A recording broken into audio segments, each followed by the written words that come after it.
Good morning, ladies and gentlemen. I just want to let you know that today we're going to go till 5:30. So I just want to let you know at the beginning of the day that we'll be going till 5:30, okay? All right, thank you. All right, your next question, yes, ma'am? Thank you, Your Honor. Amber, when we finished yesterday, we were talking about the Bahamas and the yacht and flying off in a helicopter. I'm going to just ask you to take a look at, Michelle, if you can bring up Defendant's Exhibit 1091.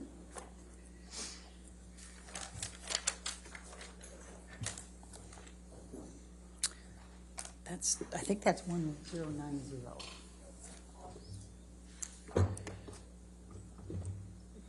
Scary that I would know that.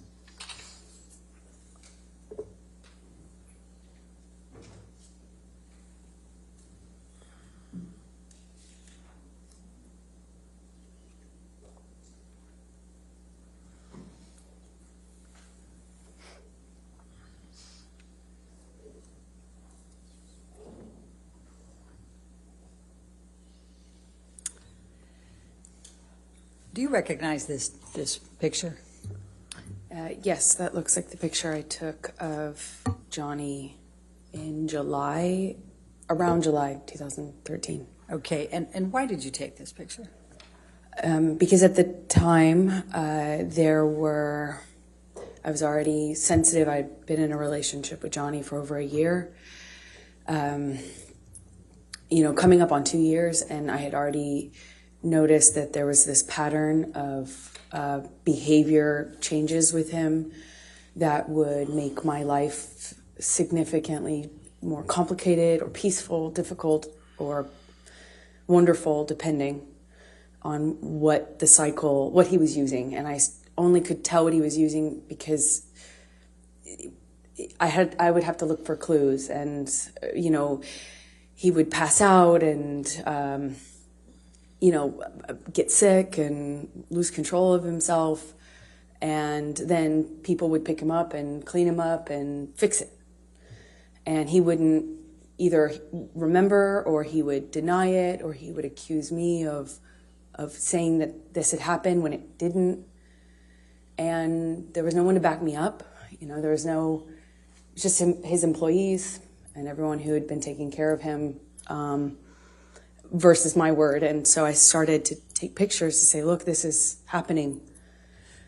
This is, I understood enough about addiction to know that you have to hit rock bottom. Like, you have to have some consequence for your actions or for your behavior if you ever change to get better. And it seemed to me like that was not happening. So I noticed a behavior pattern change, and he started to, instead of,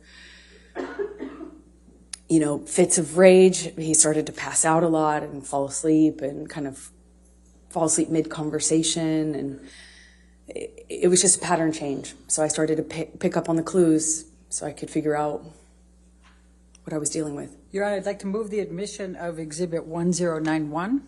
Any objection? No objection, Your Honor. 1091 in evidence, you can publish. Thank you, Your Honor. And Ms. Heard, and what is depicted in this picture? Please tell the jury. Johnny passed out on the island where we were vacationing. He had a bit of a stint of sobriety right before this, and it started to change with his friend Paul Bettany. And yeah. Okay. Now I'm going to ask you, Michelle, can you bring up Defendant's Exhibit 1095? We talked about March 2013 yesterday, and I just wanted to bring this up quickly.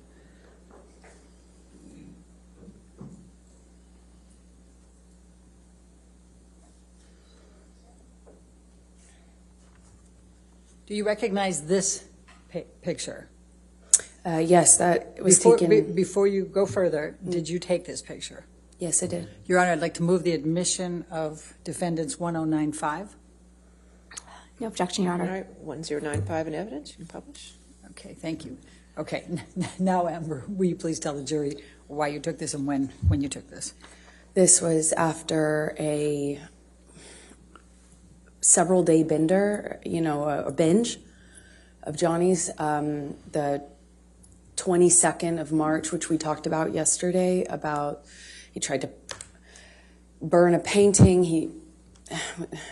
It was accusing me of having affairs with a musician, my ex-partner, and he was on these, like, you know, a drug binge where I saw him no eating, little to no sleep, and he would just use cocaine and drink all day long.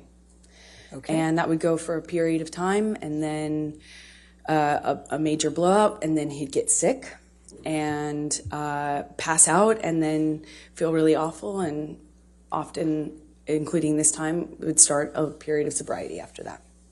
Okay. Now I'm going to take you to mid-July 2013, the Tokyo press tour for Lone Ranger. Can you please tell the jury about that particular trip and the events relating to Mr. Depp? Sure. He was promoting Lone Ranger, and I had just met his kids at the premiere in Los Angeles shortly before this tour started.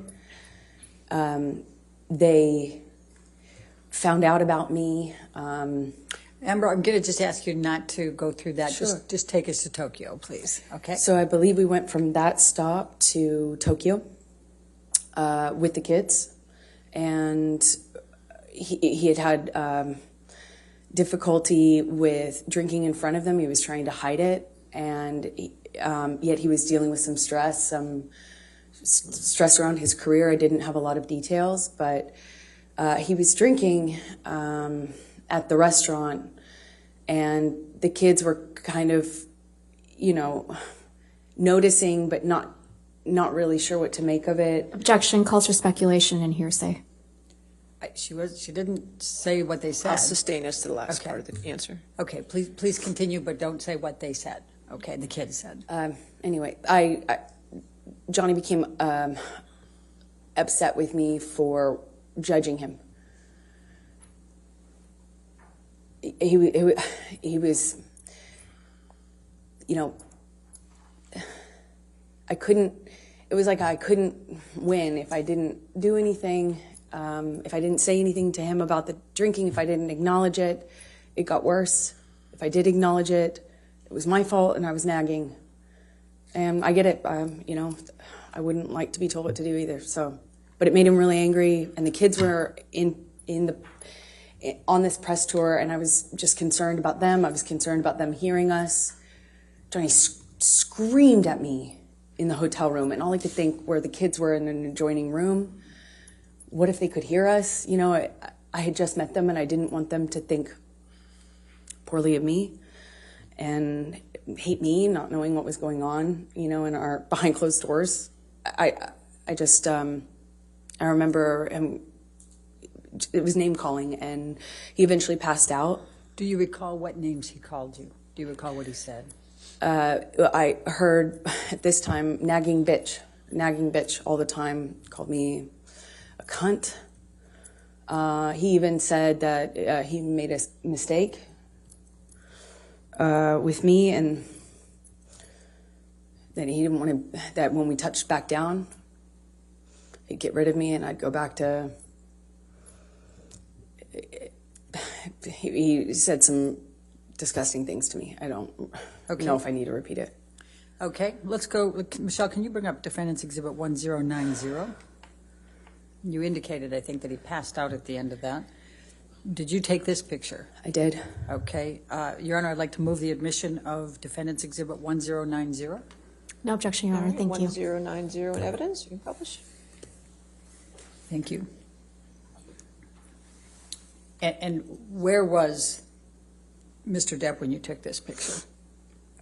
He was passed out with his head in a table in the hotel room, in our hotel room, not the kids' hotel room in Tokyo, on that press tour. All right. Now I'm going to take you to August 2013. What, if any, discussions did you start having with Mr. Depp about moving in with him?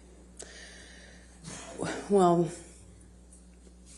after this, I was getting close to his kids, and he had a stint of sobriety shortly after that, and it felt really good again. And shortly after that, he started suggesting that I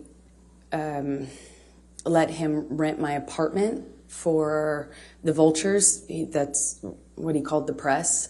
And he said now that we were like a known couple, now that it was out in the press, that my apartment wasn't like safe effectively for me. And I had a modest apartment in Los Angeles. And so he started saying I needed to have security on me, or we'd rent out the neighboring houses because of the vultures. And it was a conversation, and then that conversation evolved into I should move in with him. Always wanted me to go with his security guards, wanted me to have his credit card. Obviously, I wouldn't accept that, but the conversation about moving in became hard to resist because I was increasingly becoming a part of his life, and also loving his family and feeling like, more stability would mean more stability with him and his struggles with drug and alcohol use.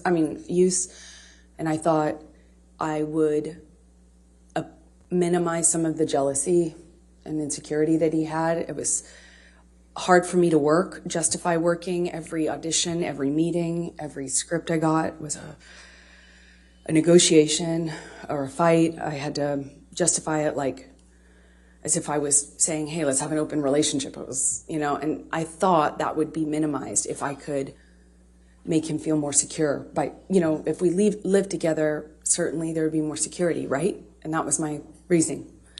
So you talked about still reading scripts and things. What, if anything, did you do differently in terms of pursuing your acting career? Well, I've always been really independent, and I've never imagined not working. I've worked from the earliest time I can imagine. I come from, parents who worked until they literally couldn't anymore. I never imagined myself having to explain my job or justify my job, but I did, and I am independent, and I see myself as independent and strong-willed, and I had to bargain. Every time I'd get a script, it would be, I thought you weren't taking another job. I'd always say, are you kidding me? That's crazy. I have to work. I support my family. When I moved out to LA, I'd get a check for, a gig, $600 or something. I'd save half for me, send half to my family. I kept having to justify taking work by saying, I'm supporting my parents, I'm supporting my sister, I'm supporting my family, I have to work. And he would say, you don't have to work, kid, let me take care of you, my woman doesn't have to work. And that sounds really sweet and really romantic in some way, but it became a real fight. Every time I got a script, it was what kind of, how I was dressing, what kind of behavior I'd have, how did I have a sex scene? And then I started saying, no, I won't take the sex scenes, or, I'll take the part where I don't play, that kind of character, or then I started minimizing the kinds of kissing scenes that I had, and eventually I had to change the wardrobe that I could have in the movie. I couldn't have a sex scene, but that all, it didn't happen all at once, of course. It was little thing after little thing after little thing, and eventually I found myself pushing as many scripts off my desk as I could, picking the ones that had minimal makeup, dressed as conservative as possible, finding ways to minimize the scenes I had where I had a romantic involvement of any kind. It was a constant battle and negotiation. So let me take you back. Did you, as a result of your discussions with Mr. Depp about moving in, did there come a time that you did move in with him? Objection leading. Overruled. Thank you. Yes. Please, and let me ask you this. You've talked about penthouse, we've heard a little bit about penthouse appointments and suites. Could you just explain to the jury the different places that Mr. Depp had in Los Angeles and what they were called, just so we have some context here when we're going through all this? It's a little confusing, I imagine. He had about, I think, 4 or 5 mansions in this beautiful, border of Beverly Hills and West Hollywood, and they were all in a cul-de-sac, and we called it Sweetser, because that was the name of the street. And there are 5 houses, I think 5 houses, it could be 4, all, effectively, he had the whole street. Then he had about 5 penthouses downtown on the same floor of the Eastern Columbia building, which you've heard about, the ECB. And Sweetser was, Johnny's kingdom. One of those houses was like a whole house was his man cave. It was a studio, and it was where he made music and hung out. And we spent some time in there, but that was effectively Johnny's, place. And then there was the downtown places, and they were effectively empty save for some furniture and one of Johnny's friends, Isaac, who you met, and he lived there some point before Johnny and I eventually decided to move in together. Let me just stop you there. I just want to make sure we're clear. Are we talking about the penthouses, or are we talking about Sweetser? Isaac lived in the penthouses. Okay. The rest of them were pretty much empty. And my best friend, who I was very, very, very, very close to, went through a breakup, and he very kindly insisted on moving her into this penthouse. And of course, she said no for the first few times, but he insisted and said they were empty, and he would love to have her move down there. And he very kindly moved my best friend downtown. Problem is, Rocky? Yeah, okay. Rocky Pennington. But the problem is it's like 30, 45 minutes from West Hollywood, where my place was, which we call Orange at the time. Okay. So when did you move into the penthouses? Shortly after he moved Rocky, my best friend, into the penthouse. So she was in one of these empty-ish apartments, and somewhere around that time, I think it took me some time, actually, but after that, I eventually agreed to move in with him and give up my place, although that made me pretty nervous, to be honest. But we were in this relationship that was very serious, and we were constantly traveling. Also, as another part of it, is we were in LA for a matter of days or weeks. I'd go do a job, he'd go do a job, I'd come back for a photo shoot or a red carpet, go on a location, go visit him on a location. And there was an incredible amount of travel and movement. So we weren't really, again, living the day-to-day that you might normally with a partner, where you have a home and you move in together and you have one home. We didn't have that. It was okay, very different. I'm going to take you to September of 2013. What were you filming at that time? London Fields? Yes, that's right. Okay. I was filming London Fields. I just started. All right. And did there come a time that you became engaged to Mr. Depp? Well, yeah, it was difficult because in that role was a very difficult role. I mean, every time, every scene that involved sexuality or romance was like, I'd look at that on the page and it felt like I'd feel my gut tighten because I knew it was going to be an issue. But Johnny dropped me off. I gave him the script. I sent him pictures of what I was wearing in my wardrobe fittings. I sent him everything. I shared my script with his team, and the fighting eventually kind of minimized. It was clear I was going to do this job, and I told myself I had to do this job. And Johnny had to go to London, I think, for some pre-production stuff for a movie he was going to do a smaller part in. I think it was called. I think this was Into the Woods, is my best guess. So he dropped me off in London, and when he dropped me off in London, we had a few days at this hotel that we first, consummated our relationship in. It was when we were on the London press tour, and our relationship developed. That was the same hotel, and we were in this same room, which is Johnny liked to be in the same room. And it was really sweet. He got down on one knee and said, I want you to be my girl forever, my woman, my girl. I want you to be the rest of my life. Say yes to me. He said he wanted to spend every day.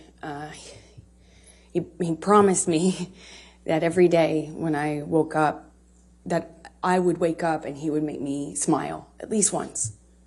And that would be his goal. And, I looked into his eyes and I saw my future, hope, like blind hope, so in love. It was one of the most, I can't describe that kind of joy, I thought, if we were married, then this is real. This is real. This isn't a thing of, this isn't chaotic. This will change. I had so much hope in that moment. And I just said to him over and over again, are you serious? Are you real? Are you serious? Are you sure? Because he didn't have a ring. So I thought, is this an impulse thing? My experience, Johnny, could be very impulsive. And he said over and over again, be my woman forever. I want you to be my wife, my wife, my wife. I, of course, cried, and we had a wonderful evening, and he left shortly after, and I was, the next day I had to go to work, and I couldn't tell anyone, and I wasn't sure. Part of me was worried that he didn't mean it, or that he wasn't sure. I just didn't want it to be an impulse thing, so I didn't want to mention it. I didn't want to bring it up. I didn't want to. And I kind of I walked around for a few days like I had butterflies under my skin. And then he brought my dad out to London with my best friends. And my dad told me, Johnny has asked me permission for your hand in marriage. And I felt like the luckiest woman in the world. So while you were filming London Fields and Johnny had gone back to L.A., what, if any, issues did you have with him on fraternizing with the cast? I'm going to ask, Michelle, can you pull up Defendant's Exhibit 188, please?